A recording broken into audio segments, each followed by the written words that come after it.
One. Hey All right, what's going on, guys? It's Austin. We're back here with Finn. guys, how's it going?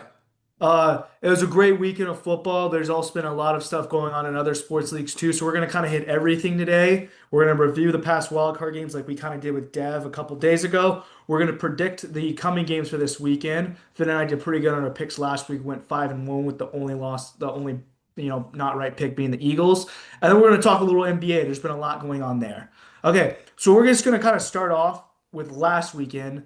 We're going to kind of focus on the Eagles Niners, and this will be a more extensive review of it from like our video a couple like days ago with Dev, because this game was probably the most hyped up, biggest game going into the weekend. I really want to talk about this one. Also, the Eagles made a lot of moves, such as firing Kevin Patullo, and apparently Nick Sirianni is on the hot seat and meeting with ownership. So I'll let Finn start with this game because he's kind of the Philly guy.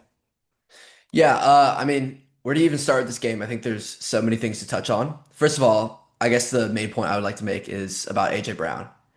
You Oh cannot complain the whole season about not getting the ball and then get the ball in two of the biggest moments of your career and of the season and then drop it.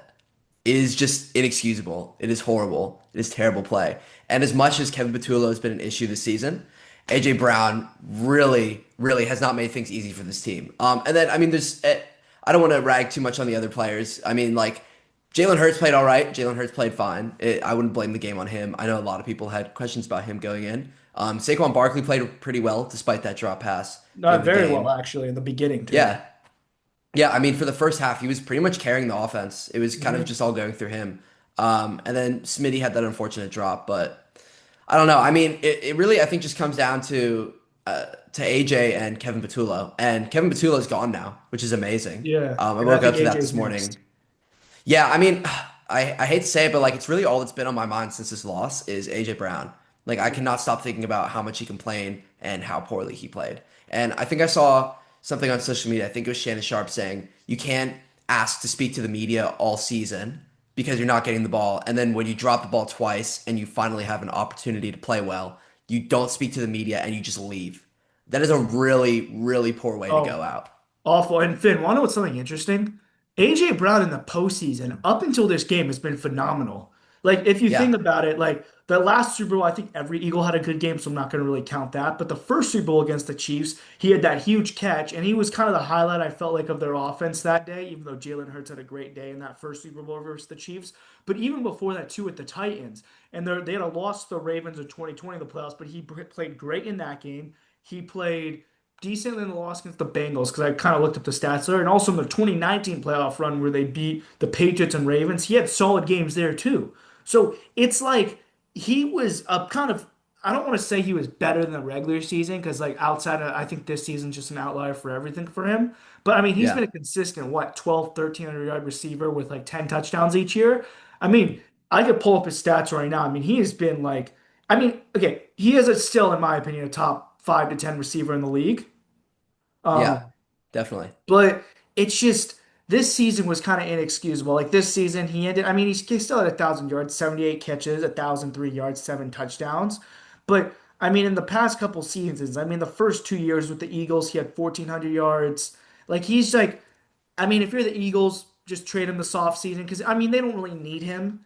And it's not a Yeah. diss to AJ Brown. It's just that offense is so good. And I think Devonta Smith, I don't think he would be a high end wide receiver one, but he's good enough to be a wide receiver one. Yeah, I mean, I completely agree. And I actually really I do love AJ Brown. I think he's a great player. He has easily been one of my favorite players with this team over the last few years. But I don't buy the fact that what he's saying is not affecting the locker room and that Oh, it what is. it has to be. Like, there's no way you can hear someone saying that and basically blaming most of the team's failures on everyone but himself. Which, I mean, he does have a point. The OC was terrible, and Jalen Hurts hasn't had the best season. Those are fair frustrations, but you can't just go to the media and vent that and basically throw everyone under the bus and then say, "Oh, he's basically saying, "Oh, I'm the best player on this team. I deserve the ball more." Which, okay, fair, but then you get the ball and you don't do anything with it. Exactly. So to me, if I was on that team, that would really upset me. And I cannot imagine that no one is upset by that. Yeah, so and kind of going into the game itself more. So the first drive, the 49ers went down there with that, they had the big play to Marcus Robinson. It felt like they scored right away. And that was the Yeah. scenario I talked about in our predictions for the wild card. I was like, The 49ers get off to a fast start, and it's kind of like, 10, 10, 7, 13, 10, something like that. The 49ers are up at halftime. It's going to be scary for the Eagles. And they weren't even up at halftime. I believe it was like a tie game Yeah. at halftime, but it's just the Niners. I mean, Brock Purdy threw two picks. One of them was inexcusable. One of them, it's cold Philly home field. I'll give him a pick against the Eagles, which I mean, Brock Purdy outside of those picks played a fantastic game. Yeah, he played great. Yeah, and I think it's more Kyle Shanahan too. I mean, Kyle Shanahan versus Nick Sirianni and Kevin Patullo is just a mismatch. And also Robert Yeah. Saleh deserves a head coaching job after that defensive thing. And then so the 49ers go down score. The Eagles come back and Saquon breaks off a couple good runs. And I'm like, oh, here's Saquon. He was saving it for the playoffs. Because last year in the playoffs after the Rams game, he kind of like slowed down a bit against I mean, he didn't do anything in the Super Bowl last year. That was the one part of their offense that wasn't clicking. And Saquon comes out like, oh, never mind. Eagles are good. And then everyone stalled. And then, the 49ers just made a couple more plays. And I think Kevin Patullo was rightly fired. I don't think he was the only problem, but he was a problem. And if you get an OC in there like Brian Daboll, or if let's say Mike McDaniel doesn't get a coaching job, have him come in there. I mean, Yeah. that's all of a sudden you're looking at like one of the best coordinated offenses in the league again.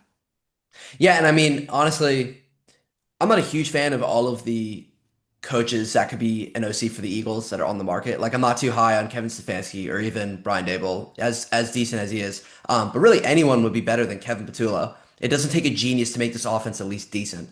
So as long as you just hire one of those people, I think it'll be fine. But yeah, like you said, if you want to go deeper into this game, um, you really don't have to actually. I mean, this has been the same story the whole season. They look lethargic. They look like they don't even want to be there. I've never seen a team that looks like they don't want to be there in the playoffs. It was just ridiculous. Oh Maybe yeah. they won the Super Bowl and they got a bit complacent and they're taking it for granted. But I just have never seen a team this slow and this like just kind of like, oh, whatever, we'll play, I guess. That's just what it felt like to me just watching them the entire season. It was really Oh, frustrating. 100%. And and if I'm the Eagles, like I mean, I don't really think it's a really rebuild, it's more of just a reboot. And I have a Yeah. question, there's stuff coming about Nick Sirianni, and you just saw Mike Tomlin step down as a Steelers coach today. John Harbaugh got, fired by the Ravens. Maybe, and this is just kind of because I know he just got extended, but what about just firing Sirianni and like, bringing him someone like Tomlin, who because in the culture right now, I mean, there is so many leaks. I mean, it is just so unstable. If you bring in someone like Tomlin, kind of I really stabilize do the not want Mike environment, Tomlin to be head coach. you don't, you're cool, you're fine with Sirianni. I do not want to go 9-8 and then be a first round exit again. Yeah, That that's like that's okay. I mean, that is fair. I mean, But I get your point though. Yeah. yeah, I mean, even someone like Kevin Stefanski, like, because here's the thing, Jalen Hurts. I mean, say what you want about Jalen Hurts being good, bad, whatever. He has not had like the same OC for more than what, like 2 years. And Yeah. let's say you get someone like Kevin Stefanski in there. I know you're not that big of a fan with him, but Kevin Stefanski won't mess with the personnel because I mean, Howie Roseman likes his control. So I think if Sirianni were to leave the Eagles, they would have to bring in a coach who doesn't really care about the drafting. Let's Roseman do his thing. And Sirianni, I mean, he let Andrew Berry do his thing in Cleveland. I mean, it was known that he did not want Shadur. And I mean, if Yeah. I mean Nick, sorry, Kevin Stefanski. I mean, he is a very great offensive mind. I mean, if you just bring him, and I don't think Sirianni's going to get fired, but this is just a hypothetical world. If you just bring him in there, um, who knows? But yeah, just my last point about the Eagles before I just kind of let you take it away about it. Part of the reason in my hypothetical predictions I didn't pick them to beat the Bears in the divisional round was because, like I told you in the video, I was not confident they would win this game. Like I was very Yeah. clear, I felt like in the video. I think you were too. This game I had the hardest time picking. Like Yeah. This is easily the hardest matchup. yeah, like it was like the spread was 6.5, which was the second biggest spread in the playoffs. I did not understand that. I mean, that was the easiest, cover for the Niners I've ever seen. Um, Yeah. Not saying the Eagles were a bad team. I'm just saying it's a playoff game. These two are kind of rivals now. They play each other. Every time they play each other, it feels like a big game on Fox. But I didn't trust the Eagles entirely. I know you had a little more trust in them than me, but just kind of some last thoughts about the Eagles so we go into like the divisional round. Yeah, I mean, I think we mostly said it all. Again, I think you made a good point. They don't need a rebuild, just a reboot. Get one of those decent OCs. I mean, Kevin Stefanski would be good. I think, like you said, he's a decent, he's a good, decent offensive. mind. And I think I should give him some slack because he's had a tough time with Cleveland. That's not an easy situation. But yeah, mainly just reboot, don't rebuild. I don't think you need to make any changes beyond firing Kevin Matullo and maybe trading AJ. I mean, I would give him a second chance, maybe. But if they traded him, I wouldn't, Yeah, be I think against it. it's beyond that point. I mean, I would have. I mean, this Yeah. past offseason, you could have got a first round pick for him. Now I think it's second at best. I mean, you trade him to a team like the Patriots because I know there's a connection with Vrabel there, or a team like I don't know, maybe the Chiefs, Raiders, something like that. I Yeah. think that's just give him a fresh start because he just wants the ball at this point. Um, Yeah. It does feel a bit stale for him to be on this team. So I yeah. guess my position is that I would trade him. Yeah, I know But you if he guys trade a stays, he could first. still do well. I know you guys trade a first round pick from him, but you got four pretty solid years out of him. So, and Got a Super Bowl out of it. yeah, he got a Super Bowl out of it, and he Yeah. was a main part in like kind of both the Super Bowl appearances. Okay, so transitioning to the divisional round games, we're gonna do the same thing as last week. We're just gonna go game by game. So the first game that's happening is the Bills at Broncos. This was a game both of us predicted would happen.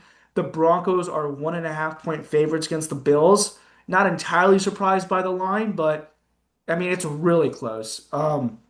What say you on this game? What are your kind of early thoughts and predictions so far? I think Josh Allen proved that he's the man in the last game. I mean, he basically won that game for the Bills. Oh, It's pretty much all 100%. him. I mean, the defense was fine. It wasn't great, but I mean, 24 to 27, it wasn't the best defensive performance, and Josh Allen really just rushed down the field and got it done. I mean, it was amazing. Oh yeah, So I I will mean take Josh Allen over Bo Nix. the defense dropped two Trevor Lawrence picks. I mean, if the defense catches one of those, everyone's saying how bad Trevor Lawrence played. I mean, in my opinion, he played Yeah. good. But I mean, if Josh Allen was on the Jaguars, that game would have been like 40-7. But Yeah. yeah, no, I like the Bills in this one too. I just can't imagine Bo Nix hoisting a Lombardi right now at this stage with the skill he's given. And I mean, we both picked the Bills in this matchup last week, so and I don't. The Bills didn't give me a reason. I mean, sorry, the Josh Allens did not give me a reason to change my opinion on that. Yeah, I mean, that's pretty fair. They played, I mean, he played pretty well. I have to stop using they with that team because it really is Yeah, just I Josh mean, Allen. like even James Cook, he averaged like 2.7 yards a Yeah. carry. It was just not good. Yeah. Um, Oh, well, that's another thing I should mention that I think if Bo Nix, or not Bo Nix, if James Cook gets it going, then it will be very hard to stop him and Josh Allen. So I think just for that reason, I'll pick them. Well, especially against the Broncos, that's kind of a big if. Okay, next Yeah, that's game, fair. Niners at the Seahawks. This is probably going to be the biggest game of the weekend. Once again, the Niners are big underdogs. I mean, it's only 7.5 points, but for the playoffs, that's a big line. I mean, the Panthers were 10.5 versus the Rams. Um, Yeah. and we're going to talk about that in just a minute. So Niners Seahawks. I'm going to be honest. I like the Seahawks in this one. I Yeah. know I said last week I don't know how I feel about them having a bye. And in this spot last week, if they were playing the Rams, I would have picked the Rams to beat them. Now my opinion's changed a bit, but I like the Seahawks in this game, and I feel pretty confident about it. I like the Seahawks way more. I think they beat the 49ers in pretty much every matchup. Mhm. And it's really hard to compete against Seahawks because they just do everything well. And the 49ers, I mean, we've already talked about the last game a lot, but that was more of an Eagles loss than it was a 49ers win. And the 49ers are really banged up. I think this will be a pretty straightforward matchup. I don't see this being within one score. Yeah, so I think, maybe at halftime, I could imagine the 49ers being up like 13-10, 10-7, 17-14, something like that. But then I can picture in the second half the Seahawks saying, "Don't turn the ball over. Let's just be like a boa constrictor, just slowly like kind of beat them." And I can imagine this. I can picture the score going from like 13-10 to the Seahawks being down 13-10 to the Seahawks Yeah. winning like 31-20. Like I could picture Yeah. something like that. I just think the Seahawks are like, "Hey, let's be careful this week, not turn the ball over. We're gonna have a big matchup next week, assuming we play the Rams." And I think that, I mean, I know it's the playoffs, but I don't know if they're going to show very much on offense. I think they're really trying to but that could be the thing that bites them in the ass. We don't know. Yeah, and I mean that defensive line for the Niners is just non-existent. It's Mhm. really not there. And that was the reason Saquon got going early. So if the Seahawks can somehow imitate that, they'll be perfectly fine. Mhm. So a game that we disagreed about last week in terms of our picks, but now I'm having a very hard time with the Texans at Patriots. The Patriots are a 3 point Yeah. favorite against the Texans. Drake May played probably his worst half of football of the year against the Chargers in the first half, and I know the Chargers are all banged up, but the Patriots just controlled the game the whole time. And watching Yeah. the Texans against the Steelers, I know they beat them 30-6. It was 7-6 in the fourth quarter. Like it was like Yeah. I don't know I what happened. I don't know what locker room speech was given in the Texans locker room, but it's oh yeah. just ridiculous. But the Texans defense is so good. But what scares me is like, Stroud threw a pick, yesterday against the Steelers. And it's just you can't turn the ball over if your offense is gonna be that bad and your defense is gonna be that good. Yeah. It kind of reminds me of, the Legion of Boom and the Seahawks. All they asked Russell Wilson not to do was not turn the ball over. And for the most part, he didn't early on in his career. So this game I'm having a really tough time with. I'm gonna be honest, I'm leaning Patriots. Really. Yeah, I think I'm switching my pick. I think the Texans are, I think they're going to oh, win so we're this. both kind of switching up our picks here. Yeah, yeah. I think the Texans, I mean, 30 points against the Steelers is pretty convincing. That is a Yeah, really convincing win to me. I mean, what's even more convincing is like 14 of those were the defense, which is just like Yeah, absurd. exactly. Yeah, Like I it, mean, the defense could definitely also stop the Patriots. Like the Patriots offense is good, but it's not great. Mhm. And it's better than the Steelers offense to be fair, but it's not an impossible offense to stop. And if the Texans can capitalize on I that, mean, they'll be this is just going to be fine. a physical game. Like, I think it's going to be like I said, the Patriots Chargers was going to be low scoring last week. This is going to be low scoring. It's going to be cold Yeah, in New England. And I mean, the Texans, everyone's like, oh, they're a warm weather team. Well, their play style is kind of catered to cold weather football. I know they play in a dome. And I know they play in the yeah. AFC South, where their coldest game in the division's probably like 60 degrees. But Well, they this just played game, in Pittsburgh. It's not like that. That's a warm place. yeah, I know. I mean, and I don't want to say they played good because it was all the defense. I mean, if the offense didn't even go on the field, they still would have won. Yeah, So that's true. it's just, this is, in my opinion, the toughest game of the week to predict. I mean, I'm having almost as hard of a time with this game as I did with 49ers Eagles last week. Like, I'm Yeah. just kind of stumped on this one.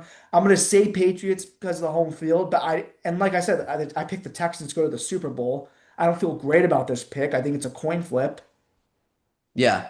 I mean, I agree with you. I think it is definitely yeah, it is pretty on par with the difficulty of the Eagles 49ers game. But I think the Texans could definitely pull this one out and I'll just pick the Texans. Why not? Make it interesting. I could see it happening. Yeah, So, I mean, I think the winner of this game represents the AFC in the Super Bowl.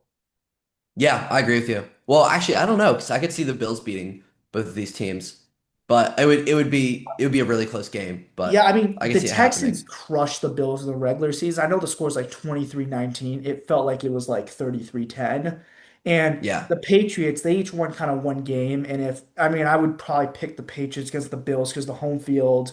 And also, I mean, the Bills barely scraped by the Patriots. I mean, they had to come back from like down like 20-25 points, which probably does favor the Bills only because the Patriots let up that lead against them.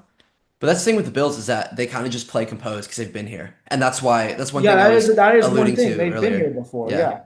And also people forget the Texans this is their third straight year in the playoffs. And they have Yeah. won a game every year they've been in the playoffs. And That's true. like I said last week, they were not competitive in the divisional round the past 2 years in the playoffs. With that being said, they're playing the MVP Lamar Jackson Ravens and they're playing the Chiefs last year. So the second round they kind of got the toughest matchups, but I don't know. I think they'll show up. I think this will be a game. It'll be a boring game, but I think it'll be probably 17-13, 20-17, something like that. And this game, you mean you're talking about the Texans Patriots? Yes. Yeah, I'm with you. It will definitely be. I shouldn't say definitely. I don't have a magic ball, but it will probably be one score. Yeah. It's gonna So be good. I'm gonna kind of go with the Patriots here. I'm changing my pick. And you said Texans, right? Yeah, I'll go with Texans. Why not? Okay. Make it fun. All right. Next game that I mean, if you look at the talent wise, this shouldn't be close, but the football gods are just in Chicago. Rams Yeah, at Bears. Rams are a 3.5 point favorite. I thought the Rams were going to lose last week, before Stafford just made that amazing comeback drive. yeah, On paper, if you look at how these teams play, the Rams should have no problem with this game. But the Bears yeah. just made a 21-3 comeback against the Packers. And So the Rams just had a bad. I mean, it wasn't a. I shouldn't say bad game, but it wasn't a good game. no, it was the worst playoff game I think I've seen him play other than Sean McVay. Yeah, Like besides the 100%. Super Bowl against the Patriots, it was the worst playoff game I've seen him play under Sean McVay. I mean, Sean McVay Yeah. had the face like during like this game, like when the Panthers kind of blocked the punt, they showed him on the broadcast. He had the face of like, dude, I want to go to Amazon and make $20 million broadcasting. Like it was just Yeah. like he just looked so pissed off. And I mean, no result of this game would surprise me. But I mean, the Rams just looked dead. Yeah, I mean, I feel like it was kind of the same thing with the Eagles, where they kind of just looked, they looked like they were frustrated and just didn't really, I shouldn't say they didn't want to be there, but like you could just kind of get the vibe from watching the game that they were really frustrated with how they were playing. Yeah, and I mean they went up 14-0 early, and I was like, okay, like, or sorry, I think sorry, Yeah. 17-7. And I was like, oh, they're gonna run away with this. They're gonna win this thing like 31-14. And they just Yeah. didn't do anything after that. Yeah, it And was ridiculous. yeah, and I mean, if it wasn't for this Jimmy Horn drop where the Panthers could have kicked, a game tying field goal, who knows if they make that just because like I mean, it felt like every kicker missed this wild card round, but you Yeah. can play all these hypotheticals. But I just the Rams, they were my favorite team in the NFL all year. I thought the Rams were just gonna run away with the Super Bowl all year up until they played the Seahawks, and then I saw the bad special teams and they lost badly to the Falcons. Like it's Well, and the I Packers just they had a bad special teams game versus the Bears. So oh, if the Rams 100%. do that, if the Rams make a mistake like that, which they probably will considering how bad they've been with special teams, then the Bears will capitalize and they'll come back. Oh yeah. And yeah, it's just and the Rams, the more I watch them, the more I just don't like them. Yeah, seriously. I mean, they sometimes will struggle to get things going on offense, which for a team this talented, again, reminds me of the Eagles. Like, how do you have this much talent and this good of a coach, but you can't get anything going? I have no idea. And like the issue with the Rams is like they're a different team every week. It's not like they start fast and end slower. And like at least the Bears, we know the Bears, they're not going to start fast, but Yeah, they're going to end really good. We know that with the Bears. But with the Rams against the Cardinals, they started slow and ended really good. With the Rams, they started really fast and just went downhill the whole game. And they just simply, yeah, the Rams just simply won because they had more talent than the Panthers. yeah. Like That's the true. Panthers just couldn't guard Puka Nacua. And it's just, I don't really, I don't I think know. this is actually just as hard for me as predicting the Texans Patriots game. Mhm. It's just as hard. And at the beginning of this conversation, or even at the beginning of this video, I was kind of leaning more towards the Rams, but I think this conversation has shifted that, and I'm gonna pick the Bears just because I really believe in Ben Johnson. I believe in the Bears hype. They'll be at home. If we're That's a talking big about teams that can't factor. play in the cold, Soldier it's Field LA. against the Packers was a phenomenal. Yeah, yeah, exactly. Like it's just a great atmosphere, and then on top of that, the Bears like they could come back if they're down. So the Bears could be down. The Bears could be down 20 at halftime, and I still won't think the lead is secure. Like that is just how well this team can kind of. This is how resilient the team is. So I think I'll pick them, which I can't believe I'm saying out loud, but here we are. Yeah, I mean, I don't know what it is. I don't know if it's the Pope or whatever. I mean, the Bears It have has to be the Pope. I There's mean, they've no just other been blessed explanation. this season. I mean, these comebacks are, I mean, Yeah, that game against the Packers, like the Packers kicker mixing two field goals and an extra point. I mean, that never happens in the playoffs. I yeah, think I'm gonna pick the Rams because they were my Super Bowl pick, and a little biased there. Um, yeah. but like I said, it's really a coin flip for me. But I'm gonna lean the Rams simply, and I think because I think the Seahawks make the NFC Championship. I think by the time both these teams, whoever the wins this makes the NFC Championship, I think the Seahawks just roll the winner of this game. Yeah, 100%. It's not going to be close. Oh yeah, like I think yeah, I mean both these teams are gonna be drained. I mean both these teams played tough physical games last week, and I mean yeah, um, I mean, this is going to be interesting because we both have some different picks. mhm. So once these games are done, we can regroup next week, see what happens. But Oh yeah. I don't know. It's going to be a really this will I mean this will be probably just as good as Wild Card Weekend. Mhm. This is going to be a really good slate. Oh yeah, and the only pick I feel confident about is right. The only thing I would bet on right now in the playoffs is the Seahawks making the Super Bowl. That is the only Yeah, thing I trust right now. yeah. I mean, So besides that, there's literally nothing to. This has got to be the most unpredictable playoffs in at least 10 years. yeah, well, it's because the Chiefs aren't in there. I mean, it's like because Okay.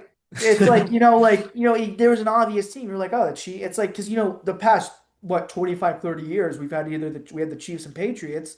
Everyone's like, oh, Yeah, that's fair. that's pretty much a lock for the Super Bowl. Now it's like I don't know. This kind of reminds me of the NBA in recent years. Oh yeah, At least with because I mean there hasn't been a back-to-back champion since the Warriors in I think 2018. But also if you look at I think it's just one of those things where the league is shifting, and it's the same thing with the NBA. I mean if you look at kind of like that playoff stretch from like 2020 to I guess now, I mean the talent and the best teams are different. They're a lot oh different, yeah, and and I think this is Adam Silver's changing. NBA. I think this is what he wants, a more balanced league, which is a great Yeah, transition into the NBA. So we'll start with the big news, just the initial thoughts on the Trae Young trade, and then we'll transition into Philly. Just yeah, initial thoughts on him wanting to go to the Wizards, what the Wizards are now. I mean, looking at the standings, I mean they're not going to do anything this year in particular in the playoffs because yeah. they're 10 and 28. Just the thoughts of an end of an era in Atlanta and like possible other trade destinations where Trae Young could have gone to. Austin, I hate to break it to you. I don't have many thoughts on this trade. I think it is so boring. I just don't Yeah, care about it. I mean, it's weird that Trey Young is leaving, and I think this says more about the market than it does anything else in the NBA. no one wanted Um, him. It was weird. no one wants him. I mean, nobody wants. I mean, Trey Young.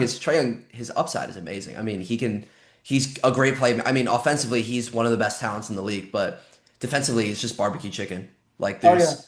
there's not much you can do when he's guarding a team's best player or a team's best point guard. I mean, when healthy, and that's kind of the key here. I mean, I think he's probably a top 20 player in the league. I think that's fair to say.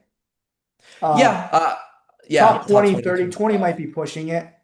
Um, Yeah, but I mean, offensively, he's a top 10 player in the league, but it's just the defense.